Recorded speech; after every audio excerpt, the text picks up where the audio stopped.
প্রিয় ছাত্রছাত্রীরা, আজকে আমরা C13-এর unit 2 communist rule in USSR এই বিষয়টা নিয়ে আলোচনা করব। আমরা দেখি সোভিয়েত বা সাম্যবাদে যে চরিত্র, সেই সম্পর্কিত আলোচনার ক্ষেত্রে কিভাবে কমিউনিস্ট শাসন বলবৎ হয়েছিল এ বিষয়ে আলোচনার ক্ষেত্রে আমাদের একটু প্রাক মুহূর্তে যাওয়া দরকার। আমরা জানি যে রাশিয়া, ঐতিহাসিকরা বলছেন বিংশ শতকে রাশিয়া একটা ট্রাবল স্টেট ছিল, একটা সমস্যাকীর্ণ রাষ্ট্র। সেখানে দেখা যাচ্ছে যা নিকোলাস II একটা স্বৈরতন্ত্রী শাসন ব্যবস্থা বলবৎ করেছেন, এবং এই স্বৈরতন্ত্রী শাসন ব্যবস্থা বলবতের ফলে আমরা দেখলাম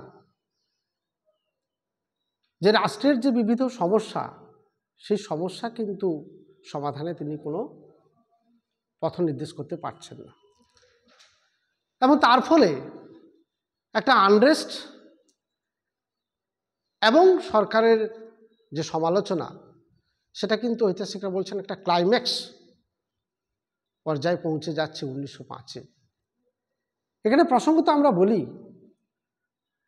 যে 1861 খ্রিস্টাব্দে ভূমিদাস প্রথা উচ্ছেদ আইনের ফলে রাশিয়ার রাজনীতিতে একটা কিন্তু পরিবর্তন এসে গেছিল, এবং এই পরিবর্তনের ফলে মানুষের মনোজগতে একটা আলোড়ন যে এসেছিল 1905-এর জাপানের সঙ্গে পরাজয়ের ফলে, সেটা কিন্তু আরো বৃহৎ আকার ধারণ করে। কিন্তু 1905-এ যে যুদ্ধ, সেই যুদ্ধের ফলে কিন্তু নিকোলাস কিছুটা পরিমাণে সারভাইভ করতে পেরেছিলেন। তার কারণ হিসাবে ঐতিহাসিকরা বলছেন যে সেই সময় তার যে অপোনেন্টস যারা ছিল, তারা কিন্তু ইউনাইটেড ছিল না। সেখানে সেই সময়ের পরিপ্রেক্ষিতে রাশিয়ার রাজনীতিতে কোনো সেন্ট্রাল লিডারশিপ ছিল না। আবার আরেকটা বিষয়, তিনি এই যে ক্রিটিক্যাল সিচুয়েশনটা অ্যারাইজ করেছিল, তিনি কিছুটা পরিমাণে কম্প্রোমাইজ করতে উৎসাহী ছিলেন। আর একটা বিষয়, যে সেই সময়ের যে রাশিয়ার লয়াল আর্মি ছিল, তারা তাকে সাহায্য সহযোগিতা করেছিল। সুতরাং এই বিষয়গুলো কিন্তু একটা গুরুত্বপূর্ণ বিষয় হয়ে দাঁড়িয়েছিল 1904-05-এর রুসজাপ যুদ্ধের পরে রাশিয়ার রাজনীতি পরিবর্তনের জন্য। তাহলে আমরা যদি অক্টোবর ম্যানিফেস্টোর দিকে তাকাই, সেখানে বলা হচ্ছে যে এই যে 1904-05-এর রুসজাপ যুদ্ধ, তার ফলে একটা কনস্টিটিউশনাল মনার্কি রিফর্মের একটা কিন্তু তাগিদ এসে গেছিল, যার ফলশ্রুতি হিসাবে আমরা দেখছি যে ফার্স্ট ডুমা 1906-এ যেটা এস্টাবলিশমেন্ট হচ্ছে, সেটা ঐতিহাসিকরা বলছেন ওয়াজ নট ডেমোক্রেটিক্যালি ইলেক্টেড। গণতন্ত্রী বিধি ব্যবস্থা অনুসারে কিন্তু সেই আইনসভা প্রতিষ্ঠিত হয়নি, কিন্তু তা সত্ত্বেও যে সমস্ত শ্রেণীর মানুষকে ভোটদানের অধিকার প্রদান করা হয়েছিল, সেখানে আমরা দেখতে পাচ্ছি এই যে ফার্স্ট ডুমা বা প্রথম আইনসভা গঠন হলো, এত রিজিড ছিল যে ল্যান্ড ওনার্স এবং মিডল ক্লাস কিন্তু অধিক সংখ্যায় দেখা গেল ফার্স্ট যে প্রথম আইনসভাতে। দ্বিতীয় আইনসভাতে আমরা দেখতে পাচ্ছি 1907-এ সাফার সেম ফেট, একই ধরনের অবস্থান আমরা দেখতে পাচ্ছি। নিকোলাস ভোটিং সিস্টেমটাকে চেঞ্জ করে দিচ্ছেন এবং ডিপ্রাইভ করছেন কাদেরকে? পিজেন্টস এবং আরবান ওয়ার্কার্সদেরকে। আবার থার্ড ডুমাকে আমরা যখন দেখতে পাচ্ছি 1907-12-তে, এবং ফোর্থ ডুমা 1912-17-তে, সেই ডুমা ওয়াজ মাচ মোর কনজারভেটিভ, অনেকটা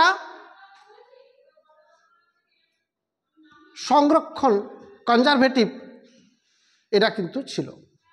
সুতরাং পরিবর্তন কিন্তু খুব একটা আসেনি রাশিয়ার রাজনৈতিক জীবনে। তার ফলে কিন্তু রিমার্কেবল ইনসিডেন্ট যেটা আমরা দেখতে পাচ্ছি 1917 যে বলশেভিক রিভলিউশন, ইতিমধ্যে প্রথম বিশ্বযুদ্ধ শুরু হয়ে গেছে, তার ইম্প্যাক্ট কিন্তু পড়েছিল রাশিয়ার রাজনীতিতে, যার ফলশ্রুতি হিসাবে এখানেও বলশেভিক রিভলিউশন আমরা দেখতে পাচ্ছি। এই 1917 যে বলশেভিক রিভলিউশন, তার সূত্রপাত হিসাবে আমরা কতগুলো ক্রাইটেরিয়াকে চিহ্নিত করতে পারি। যেমন আমরা বলতে পারছি ল্যান্ড রিফর্মস, এটা একটা ফেল্ড করেছিল। স্টোলিপিন যে ল্যান্ড রিফর্মস সূচনা করেছিলেন, কিন্তু সেখানে দেখা যাচ্ছে would not have desired effect, all the peasants population was growing too rapidly। জনসংখ্যা বাড়ছে, কৃষক শ্রেণীর মধ্যে জনসংখ্যা বাড়ছে, কিন্তু ল্যান্ড রিফর্ম সেভাবে হচ্ছে না। স্বাভাবিক কারণে একটা তাগিদ কিন্তু এসে গেছিল। ইন্ডাস্ট্রিয়াল আনরেস্ট দেখা যাচ্ছে, একটা সেকেলে ধরনের সমাজ ব্যবস্থা শিল্পায়ন থেকে রাশিয়া পিছিয়ে পড়েছিল।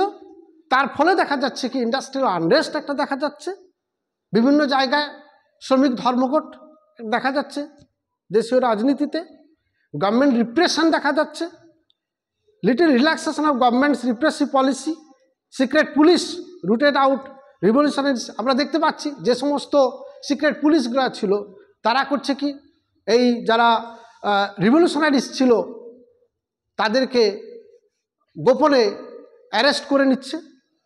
সুতরাং গভর্নমেন্টের রিপ্রেশন, এই যে আন্দোলন, সেটাকে কিভাবে সাপ্রেস করা যায়, দমিয়ে রাখা যায়, তার একটা প্রচেষ্টা দেখা যাচ্ছে।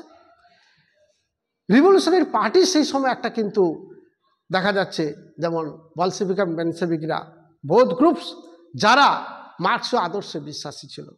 আরেকটা বলছি কি আমরা লেনিন সাপোর্টস বলশেভিক, যেটা আমরা দেখতে পাচ্ছি। নেক্সট আমরা বলছি 1924 থেকে 53 পর্বে রাশিয়ার রাজনীতিতে একটা বড় ধরনের পরিবর্তন আমরা দেখতে পাচ্ছি। সেই সময় এসে যাচ্ছেন জোসেফ স্ট্যালিন একটা ডমিনেন্ট ফিগার। 1928 আসছেন, 1953 পর্যন্ত একটা ডিক্টেটরশিপ চালাচ্ছেন। স্ট্যালিন যখন ক্ষমতায় আসছেন তখন দেখতে পাচ্ছেন রাশিয়ার রাজনীতিতে ইমেন্স প্রবলেমস, বিভিন্ন ধরনের সমস্যা। ইন্ডাস্ট্রি, এগ্রিকালচার ভীষণভাবে পিছিয়ে পড়েছিল, ইনএফিসিয়েন্ট যে লেবার শ্রেণী ছিল তারা ইনএফিসিয়েন্ট ছিল, কনস্ট্যান্ট ফুড শর্টেজেস দেখা দিচ্ছে, খাদ্যাভাব দেখা দিচ্ছে, সোশ্যাল পলিটিক্যাল প্রবলেমসগুলো ক্রমশ রাইজ করছে। এটাও কিন্তু একটা বড় ধরনের অবস্থান স্ট্যালিন যখন আসছেন তখন দেখা দিচ্ছে। তো তার জন্য তিনি বলছেন কি, এই যে আশু সমস্যাগুলোকে সমাধানের জন্য একটা 5 ইয়ার প্ল্যান দরকার। ইন্ডাস্ট্রি কনসেন্ট্রেট করতে হবে যাতে করে শিল্পায়নটাকে আরও বেশি করে হেভি ইন্ডাস্ট্রি যাতে গ্রো করা যায়। এগ্রিকালচারাল সেক্টরকে স্মল ফার্মের বদলে বড় ফার্মগুলোকে যাতে করে আনয়ন করা যায়।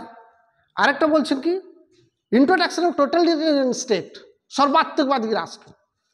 ডেমোক্রেটিক্যালি ব্যবস্থাপনা যদি ব্যবস্থা থাকে সেই সময়ের পরিপ্রেক্ষিতে, কারণ শেষে আমরা দেখেছি যে কিভাবে ক্যাপিটালিজম একটা এসে যাচ্ছে, সেই বিষয়টা কিন্তু গুরুত্বপূর্ণ হয়ে দাঁড়িয়েছিল।